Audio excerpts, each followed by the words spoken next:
Adam played with his little sister. She'd give chase, and he'd scurry a bit away, always just out of her reach. She'd giggle and laugh. All of it put a smile on his face. Nearby, his parents watched. They relaxed on the warm day, enjoying all that life had to offer them. A ruckus noise like thunder reached their ears.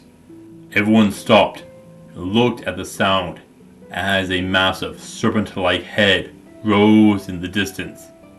And then another, and another. It repeated until 8 heads hung above the tree line. The sound was of it moving, crushing trees and anything else in its path. Adam's father, a skilled adventurer, called for them to flee. Adam ran as hard as he could as his father grabbed his sister. All of them took off. But the many-headed figure that approached was faster. His father yelled as one of the great heads came crashing down like a whip. Only by the slimmest of margins was Adam spared from the crushing force, but the wind blew him far away. Welcome to Mythical Phylogeny Adventures. I'm your guide, Jason. Today, we turn our attention to Yamato-No-Orochi, an 8-headed menace which took a god to stop.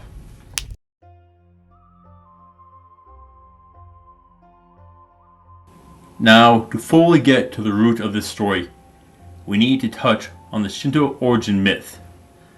That will require a full video alone, so we'll look at the condensed version. In the beginning, there were 7 generations of creator deities, but after everything was made, only Izanagi and Izanami remained. From them would come 3 children: Amaterasu, the sun goddess, Tsukuyomi, the moon god, and Susanoo, the storm god. Now, the 3 were meant to rule together, but which happens far too often, there is a disagreement. Amaterasu was placed as the head of heaven, while several events happened. The important part was Susanoo was banished from heaven. When he arrived on earth, he is in the Izumo province, near the Hai River. While sitting by the river, he sees a pair of chopsticks flowing down the river, and he goes to find their owners. He finds a couple sitting and crying as they held their daughter in their arms. Her name is Kushi Inada Hime. She was their 8th daughter, but each year a monster came. One of her 7 sisters was sacrificed to it. Now it was her turn.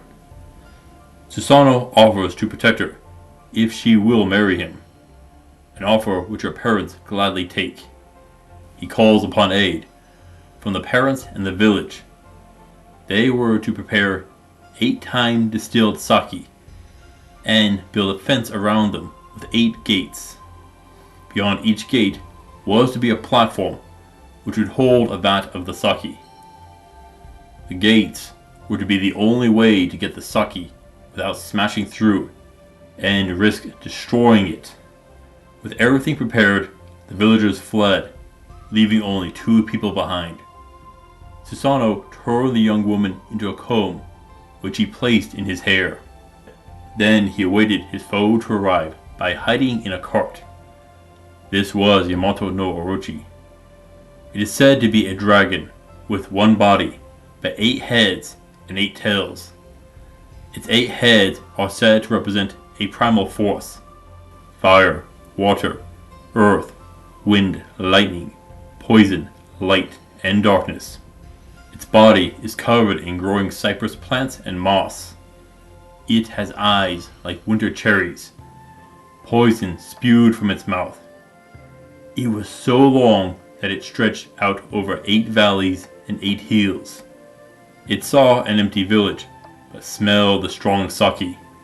It put its 8 heads through the 8 gates, and drank deeply of the sake, so much that our massive foe fell asleep. Susanoo closed the 8 gates, trapping Yamato-No-Orochi in place. It was unable to move and defenseless. Taking out his sword, he chopped up his foe, but upon slicing the middle tail, his blade broke. Using the broken tip, he sliced the rest open, carefully, to expose a sword. The blood flowed from his work, so that the river turned red. This sword would be known as Kusanagi-no-Tsurugi, one of 3 pieces of Japan's imperial regalia. This blade has the power to gather storm clouds. Susanoo would take it to Amaterasu, and with it reconcile. He would remain in the mortal realm with his wife. Though his deeds, he would also become a god of fertility. Kusanagi-no-Tsurugi passed to Amaterasu's grandson, Denigi, before he came to rule in the mortal realm. That is a lot. Let's break it down a bit. How big is it? Well, 8 valleys and 8 hills. And those are pretty arbitrary measurements, based on depressions in the earth.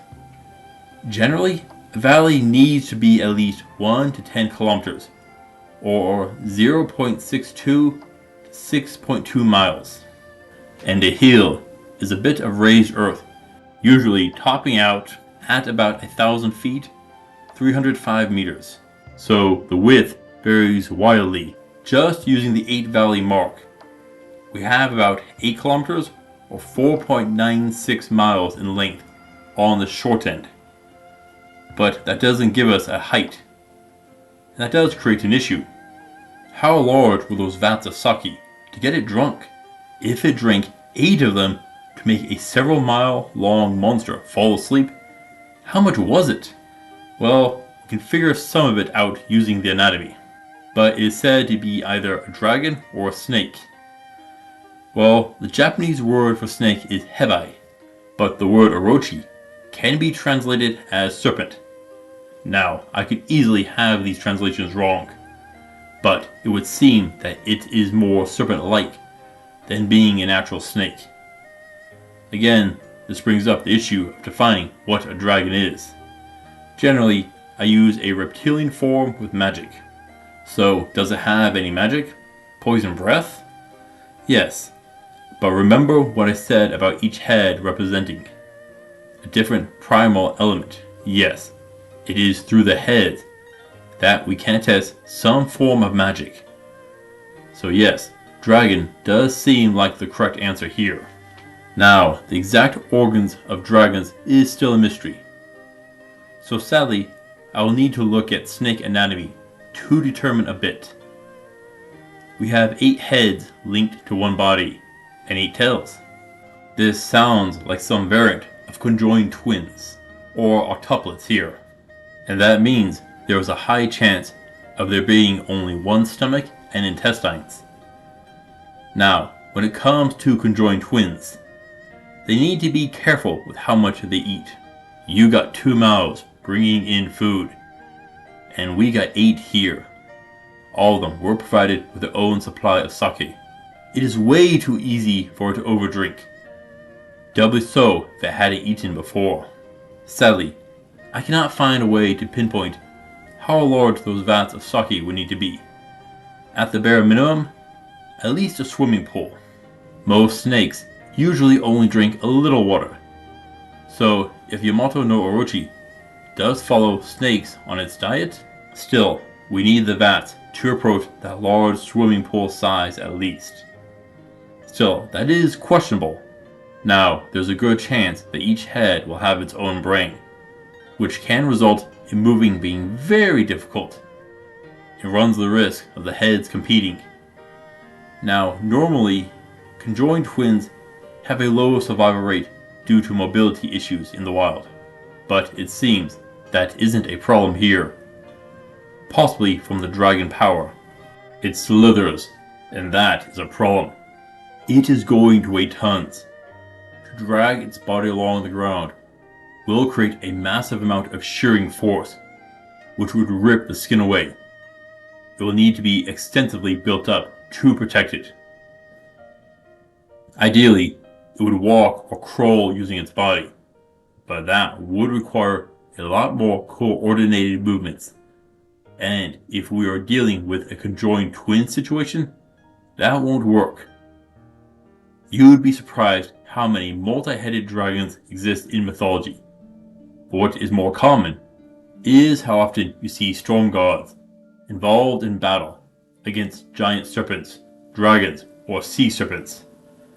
Thor and Jormungandr is one we have talked about before.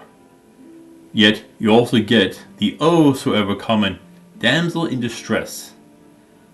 That appears pretty common in mythology too. You may have noticed how often the number 8 appears in this story. Well, there are a couple of reasons. 1. The number 8 was meant to mean many, like saying several, but 8 also means spiritual, holy, or sacred.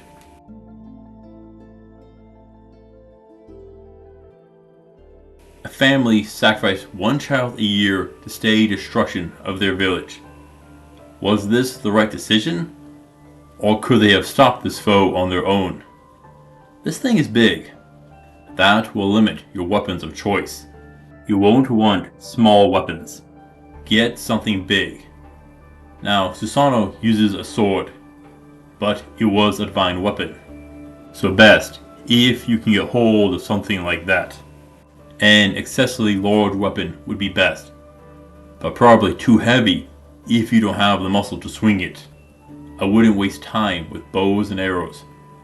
Too little and nowhere near enough penetrating power, unless you get some real lucky shots. The best option is you'll need tricks. Even a god had to use them. So don't feel like a pathetic coward for relying on cheap tricks. I'm unsure if excessive cold magic could inhibit it like a snake, but due to its size, that would be a world-class feat. So you would need many casters to pull it off. Yet a better option is to attack its method of movement. It slithers. No walking or flying. That means dragging its body along the ground. So let's make it rough terrain. This thing is massive, so you won't have trouble figuring out where it is going. Turn the ground into a spike-covered mess that it needs to cross. Large sharp rocks can cut through the scaly hide. They will need to be big. Take trees and sharpen them as much as you can. That will make them brittle, but you need to stop it, don't you? If not, burning the forest around it may be something you resort to. Burning coals and timber should cause sufficient damage, but the excessive smoke can be dangerous to such a massive creature. Use it. Yes, it will destroy the forest, though so would having Yamato-No-Orochi slither through. Now it won't be easy, but if you can pull off a confusion spell and get the heads to turn on each other, its strength becomes a weakness. Of course, there are other tricks. We know it can be fooled if you make the preparations. It has a weakness to alcohol. Get it to drop its guard. Drink up. Better if you can lace the sake with something to further aid you. Let's be honest. A god required a party and support to pull this off. Find yourself an army. This will give you the best results. If you have the chance, siege weapons would be invaluable and worth the investment for this. Those can give you the best penetrating power and range for the battle. Honestly, a modern missile would be a good option here. Now, if it has the poison breath, don't breathe it. You'll need wind spells to bring in clean air to keep yourselves from falling. There is a weird issue to deal with here. If you manage to slay one head, it may fall down. That will be a massive weight that comes down on you and can put an end to a large chunk of your forces. Avoid it. It could also limit the movement of the rest of the body. So the fight will grow easier as the battle goes.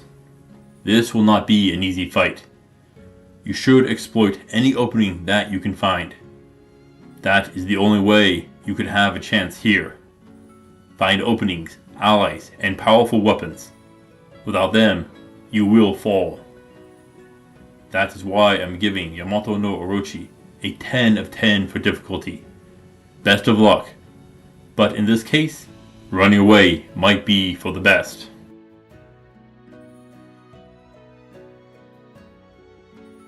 If Yamato-No-Orochi is slain, it will be a mess. This is a large beast, and it will start rotting, mostly from its stomach and gut. This means you will need to deal with the remains. Divide up the meat. It may need some cleansing from the poison, but do it. If not, it is the perfect formula to bring forth a plague. Swarms of flies and carrion birds would gather. What cannot be eaten will need to be burned. It will need to be disposed before it becomes an issue. The bones will be invaluable. They can be worked into so many different things, weapons to buildings and more. That much hide can be turned into tents, armor, and much more. You need plenty of people ready to do this. I'd bring climbing equipment for this work. Use the bones as anchors. Be careful. Once it starts bleeding, you'll end up with a river to deal with. Watch out for that. Now, there is one more important thing to look at. Kusanagi no Tsurugi. This is currently part of the Imperial Regalia for Japan's ruler. So cost-wise, it would be invaluable to say the least. Even outside of that, this is a legendary grade weapon. And that was the appraisal of a god. You'll be unlikely to find one that rivals it. And Susanoo also got a wife for his troubles. We can't discount that. I'm sure the locals will be very happy, and who knows how they will reward you.